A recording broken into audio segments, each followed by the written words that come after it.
Right now, let's talk about something that is becoming a very disturbing matter. Let's start from the central region because at least 9 shops and a church have been razed by fire in Kaswa. This was last night. This brings to 3 separate fire incidents recorded in the last 7 days. The fire, which was reported to have started in a metal container at about 5:30 p.m. at a suburb of Kaswa, swept through 8 others and a church, burning all belongings to ashes. Here is a victim who says she lost everything. I'm the assembly member for James Motel area, and yes, part of it. Okay. Tell us what happened. Yes, myself, I wasn't around, yes, until not too long ago when I had information that some part of my lecture area is burning. So I have to come myself and see. And yes, I've witnessed the impact, yes, which I would say is very, very serious. I learned you own a shop here. Tell me what happened. I was at home and I had a call that our shop is burning. I don't know what exactly is the plan. At the time I get to this place, it was west. We locked the shop. It was west. There's nothing we can do about it. What do you do in that shop? I sell drinks. It's a sport. I sell food too as well. It's a drinking spot. Yeah. Oh, I had a call. You had a call. Today is our off day, so we don't come to work today. We lost everything. I mean everything. Not even everything. We lost everything. Totally. Even our money is inside the we lost everything. You mean physical cash? Yes, please.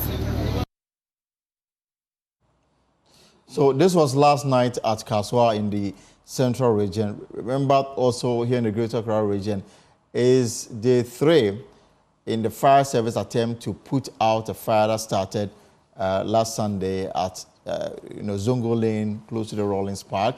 Before that, there was another at around, Mateko, right? Yesterday. No, this was last week. Last week we had one at Malata. Around Market. Malata. All right. Malata. So the person I just spoke to is the public relations officer with the Ghana National Fire Service, Alex Kenate. He's here in the studio. He's wearing what he's wearing because he's been working since last week and still working. Exactly, non-stop. Right. So you are coming from the Zongo Lane. Yes, I'm coming from the Zongo Lane. Why has it taken you this long to put out this fire? Well, so a good afternoon to yourself. When you stay in the dark, in the fire so long, sometimes you lose count. So it's not the will of the fire service to have a prolonged fire like this. As I would say, who wouldn't want to go home and have some rest? But then the excruciating circumstances we are dealing with is what is prolonging the fire. We are dealing with a situation where the building has a lot of cracks in there, and some part of the building has collapsed or caved in as I speak to you right now. And the other part of the building has visible cracks there, which is likely to collapse any moment. Any moment. Exactly. And I saw your Facebook post, this was around 10, 11 a.m., saying that even though there was this collapse, all your personnel escaped from the. So what is it? Is it a fire, or the building that you anticipate will collapse is just weak? The fire subjected to the building has made it weak, and also maybe we're still investigating, but maybe proper care wasn't taken in building, because then it shouldn't be able to break down, collapse so quickly. It should probably have some endurance level. So due to the fact that the building can collapse at any time, we are proceeding with caution.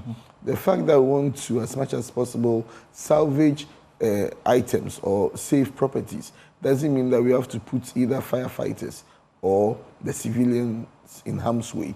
So we are treading cautiously, but the fact is that the construction of the building didn't factor fire safety into consideration. It's just one way in, one way out. And the fact that these people have fortified their shops and even the floors to the shops with padlocks and burglar proofs. Yes. So we realized that when the fire was starting, one shop can have about 6-7 padlocks on it, even up to 10 padlocks. So to get to the seat of fire, where the fire is, we would have to now spend time breaking and cutting it. Yes. The fire is also not waiting. And these shops have been built with so much close proximity that it's easy to spread from one shop to the other. That's why we are seeing what we are seeing. And the fact that the items in the shop are highly combustible materials, that there are three things that actually come together in its right proportion to start fire: heat, oxygen, and fuel. So we have oxygen all around us, and you realize that even with the weather we are facing, there's a lot of oxygen in the air. Right. And then the fact that there's a lot of fuel. Fuel is anything that can burn. And this is the situation where the warehouse houses generators, mattresses, bed sheets, electrical appliances, furniture, almost everything you can think about in there. So and then the Chinese people are occupying the top floor, which they also obviously cook there. They have their gas cylinders there. So we've had explosions. Even in the markets, one thing we keep dissuading people from doing is to cook in the markets, but yet it's still ongoing. Exactly. So for the Zongo Lane, how many shops have been destroyed so far? I would want to play safe. I wouldn't want to preempt the number, but I would want to again focus on the non-affected shops or the non-affected buildings. As it stands right now, there are about 2 or 3 banks within that very close proximity to the fire. Successfully, we've been able to salvage it from the fire. There are other buildings that are very, very close to this affected building, which I can successfully say that we've been able to contain the fire from spreading to that site. And as at yesterday, 10 p.m., our chief fire officer officially pronounced that the fire is under control. But there's a difference between under control and totally out. Yes, so there are pockets of fires that we are still fighting, but we can say it's out of danger, and we are doing our best to make sure that it doesn't get out of hand. The time is 4:15. So as we speak, your men are still on the ground fighting the fire. Still fighting the fire. And we are not leaving until the fire is out. So even if it takes 1 week, but it will take 1 week, no matter how long it takes, we are committed to fighting the fire. It's early day yet, but what is your preliminary investigation telling you? Well, we have our forensic scientists from our national headquarters at the scene who are carrying out assessments, picking up clues and evidence that would help in the investigation. So I would want to leave it to them to finish. But then the challenge we've been facing is that when we do our investigations, because the markets, the assemblies are the custodians of these markets, we present our findings to them and we make our recommendations. But most of the time... After fighting every fire. Exactly. You present your findings to the assembly. Exactly. Plus recommendations. Yes. But most of the time the recommendations has left a bit to be desired. Because then if the recommendations were properly enforced, we would see a lot of early fire warning systems like smoke detectors installed in there. We would see the segregation of items within the markets being implemented, and we would see the strong enforcement of not allowing people to cook or have gas cylinders inside these markets. So we will do our part. We are still fighting the fire, even at the peril of our lives. And so people should bear with the fire service and not because, but for the professionalism, the gallantry exhibited by the officers of the Ghana National Fire Service would have had a bigger disaster on our hands. The banks, the buildings would have really caught fire. But for the intervention of our chief fire officer, our director of operations, our other sectional heads, would have had a different discussion now. We'll come back to dwell more on the challenges you are facing in terms of, undertaking your mandate.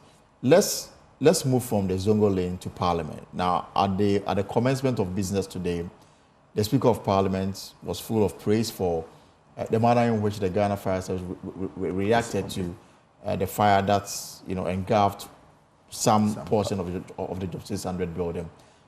It's almost a week now. I'm sure you've done your investigation. What exactly caused this fire?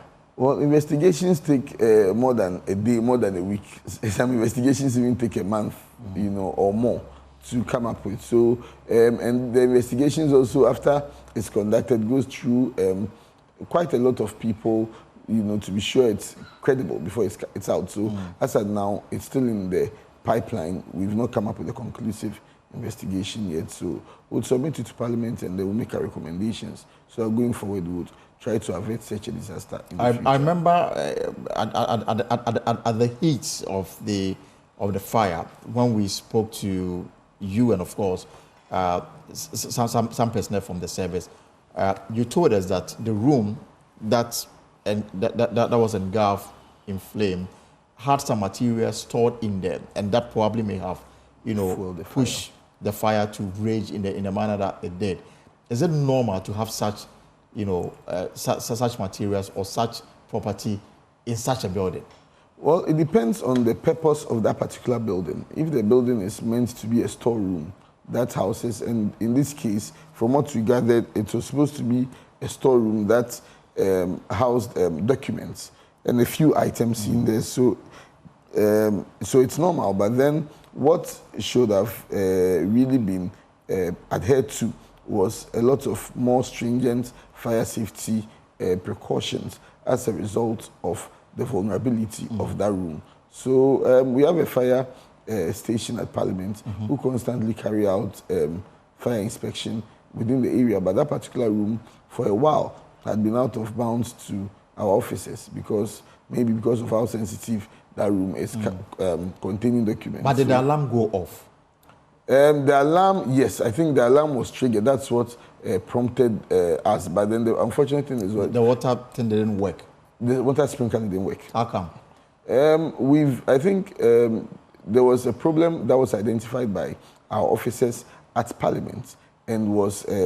they drew the attention of the staff. Prior to the fire? Prior to the fire. So I think it's something that... It appears nothing was done about it. I'm sure they were working on it before this unfortunate thing happened. So that was the situation. And so when the fire happened too, again, accessibility was a problem because... To Parliament? Yeah, to that particular room. Okay. Because that particular room was under lock and key. So when it started, we couldn't have gone in. So it took a while to have it open before tackling it. So at the time, we were able to get access to it.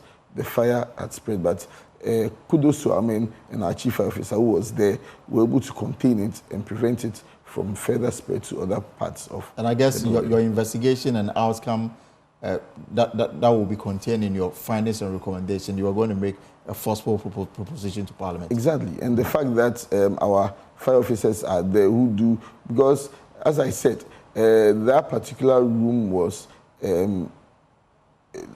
a bit restricted to our officers.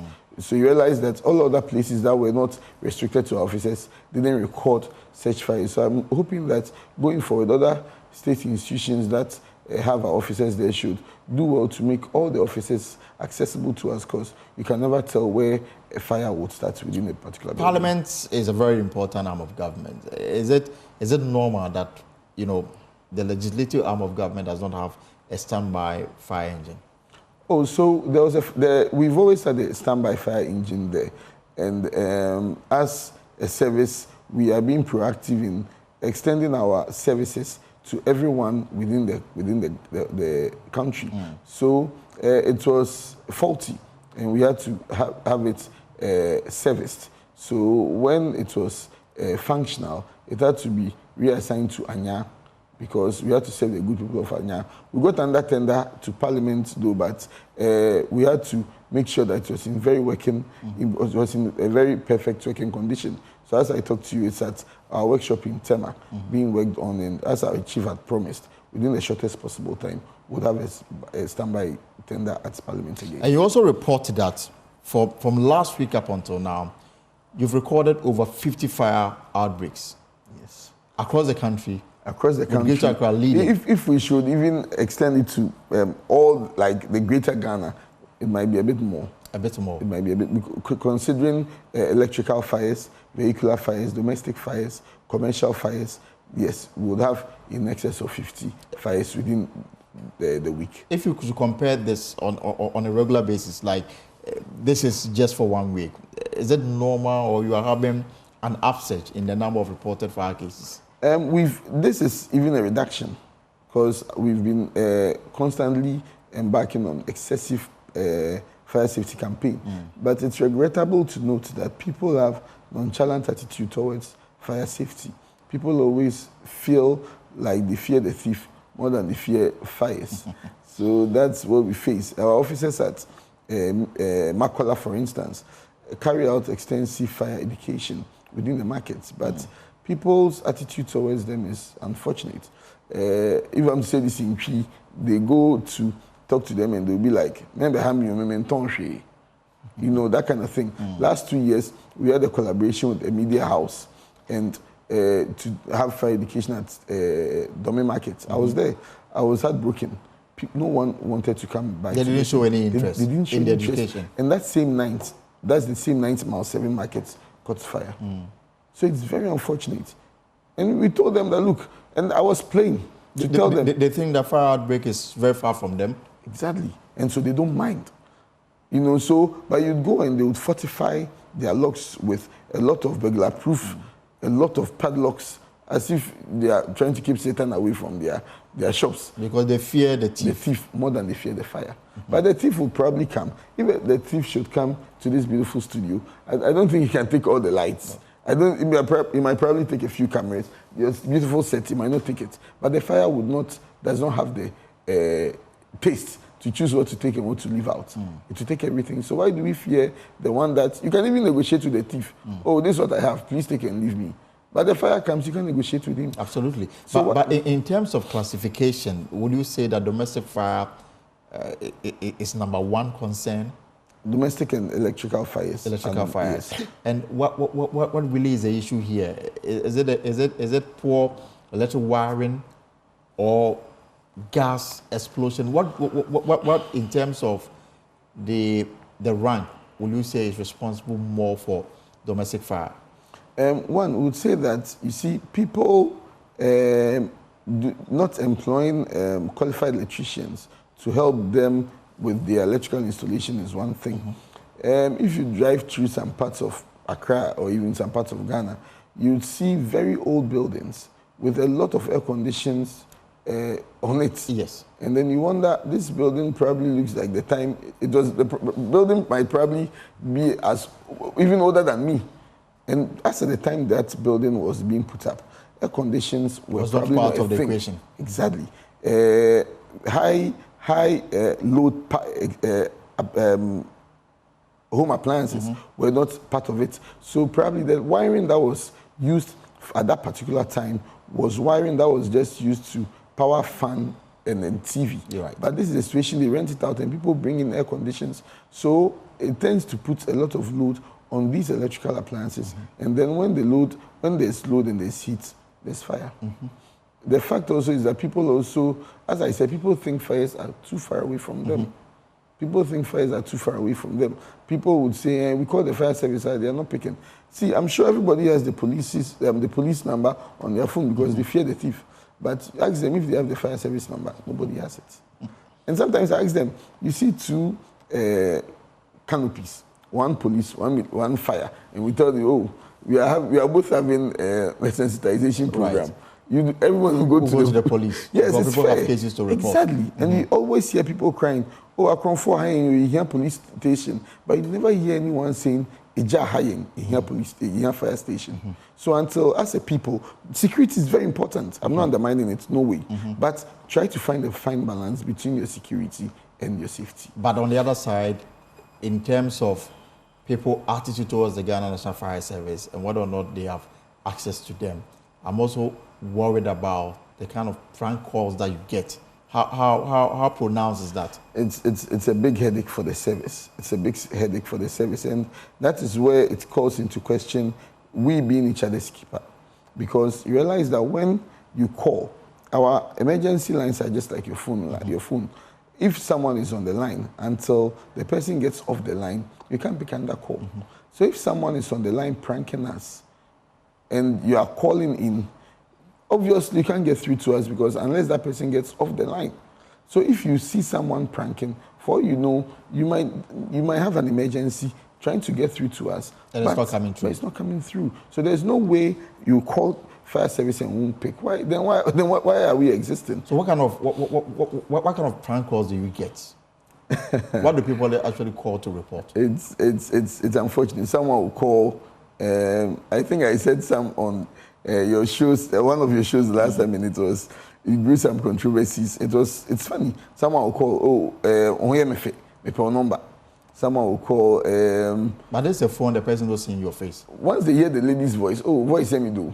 Someone will just call, me pay MTN credit. Someone will just from call. the Ghana National Fire Service. Yes, and some people actually call, and then we actually dispatch appliance there.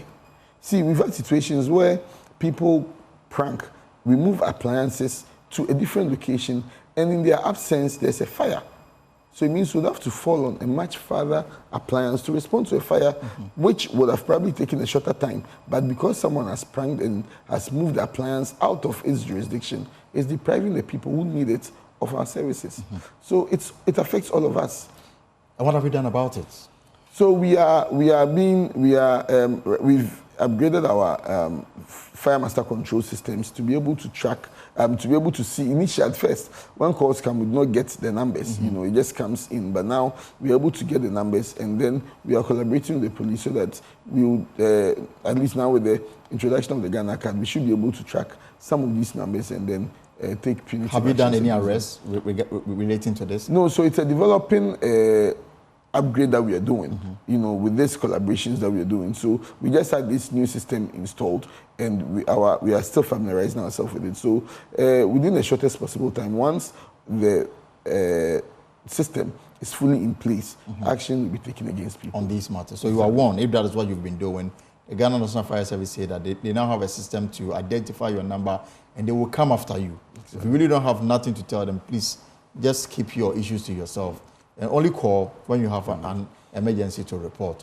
And of course, we are talking about the Ghana National Fire Service here with Alex Nate. So now let's talk about the challenges that you face. I remember the Accra Central Fire that also raged for some time and actually tested your competence in dealing with fire and its related matters. Now, after the fire was doused, the head of the service made it clear that the service was going through a lot of challenges. Right in front of your office at Accra, I see people sell all manner of things. Underwear, even your fire hydrants, you can't even locate them, and all these matters. Are these still challenges that you are battling with? There are challenges you are battling with, and you realize that, as I said, we don't really have prosecutorial powers to be able to take people on. That's why it's a collaborative effort between ourselves and other stakeholders who would help us achieve what we want to achieve. We can probably drive people away from outside of the station, but it behoves on the assembly to ensure that they don't come back. Exactly. But you are not getting that support from the assembly. You're not getting that willpower. So even with appliances moving, so when there are fires in Makola, you hear people complaining, more fire service no higher. I drive a smaller car. Even me, I wouldn't want to drive even through there. So imagine driving a bigger fire tender through a congested area like this. It's not easy. Is it a case that you are sited at the wrong place? Well, within that enclave, I won't say there's any better place. It's all choked like that. But I think it's about the systems working, like the systems that are supposed to support us, working to be able to help us fully achieve our mandates. And it's not, you are not getting the response that you need. We are getting it, but from the it's not too good. It's not too good. We wish it to be better. And then the fire hydrants, I see a lot of them in town. Now the information we've picked is that most of them, they don't work. And that's the reason why sometimes when you are called to respond to a fire situation, sometimes the fire engine will get there after a few minutes, run out of water. Now they have to travel a long distance to go and get water, and by the time they are back, the fire would have consumed everything. Okay, so I won't say you are wrong, I won't say you are right, but I'll clarify. So when there is, the hydrant situation is, yes, real. We all know the Galamsey menace and how it's affecting our water supply at home. And so when you are home and you open your tap and your tap is not flowing, there's a high possibility that the hydrant is also not flowing. So it's a challenge for us.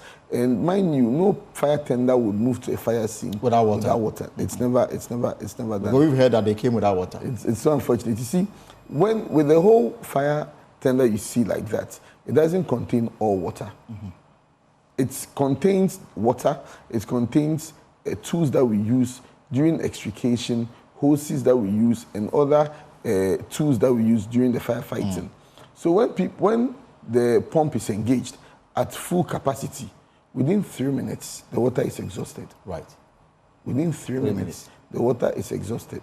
So then, when the first appliance gets to the scene, that's the assessment. They know the water level they are carrying, the number of gallons they are carrying in their appliance.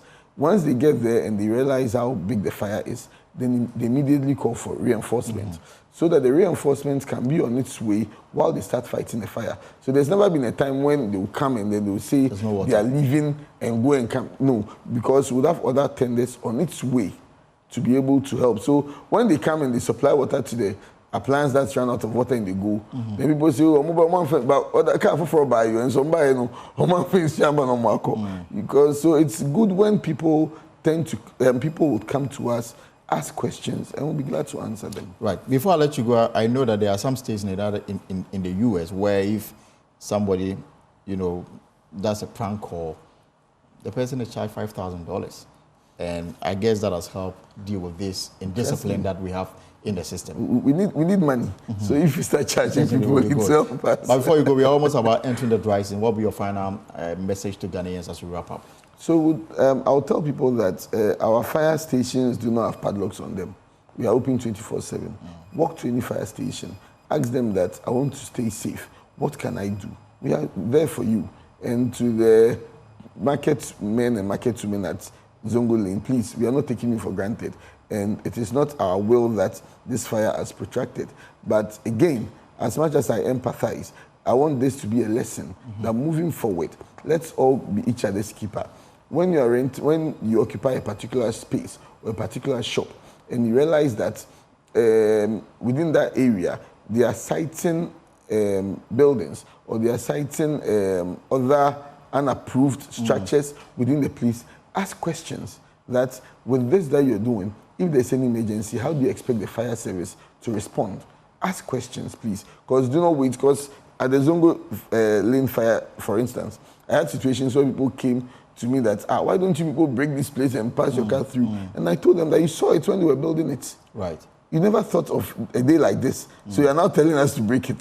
So let's avoid such issues. All right. Alex Kinnate is with the Public Relations Office of the Ghana National Fire Service.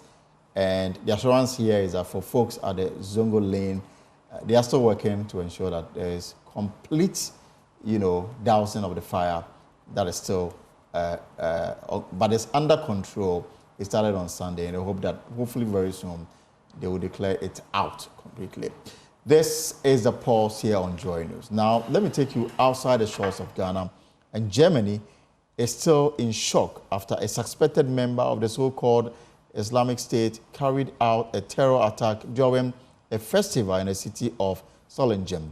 The suspect, a 26-year-old Syrian asylum seeker, has been arrested. ISIS claimed responsibility for the mass knife attack but provided no evidence. DW Thomas Sparrow joins me for more on this. So, Thomas, what more have authorities found out about the alleged perpetrators' motivation?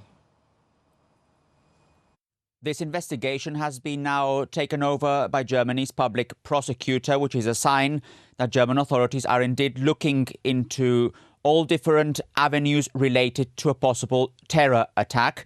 They are investigating the 26-year-old Syrian who has been arrested and who is believed to have acted with a radical Islamist motivation. That is, so far, what authorities have released. They are delving further into possible elements in this motivation to try and understand, on the one hand, why this asylum seeker actually carried out the attack, to what extent he was related to the so-called Islamic State. The Islamic State claimed responsibility for the attack, did not provide any immediate evidence. So this is also something that Germany's public prosecutor is looking into. You can imagine that this attack in the city of Solingen has generated shock here in Germany, not only in Solingen or in the neighboring region, but overall in the country. Knife attacks are not necessarily very common in Germany compared to other countries around the world, but it is something that authorities are now looking very carefully, also when it comes to possible political consequences. So again, what political impact will this knife attack have? What measures are authorities discussing? One measure that they're discussing is tightening laws when it comes to knife possession in public. This could be changing the knives that people are allowed to carry in public, for example, with shorter blades. It also involves having knife-free zones. For example, when there is a festival like in the city of Solingen, those who are in favor of that basically say that it would help create a sense of security. Those who are against that say that it would be very difficult to enforce. And a second element, because we're talking here of the main suspect as an asylum seeker that had come from Syria in December 22, is how to strengthen laws of migration and deportation, especially of failed asylum seekers. This second element particularly relevant in Germany now, because only in a few days there are regional elections into Eastern German states where the issue of migration is particularly controversial. So migration on the one hand and possession of weapons on the other hand, those are the big two topics that politicians are discussing now. And again, can you tell us about the victims and the wounded? The alleged perpetrator killed 3 people in Solingen during that festival at the weekend and injured several others. And it has been reported here in Germany that those who were wounded are now out of danger, at least most of them, and at least physically.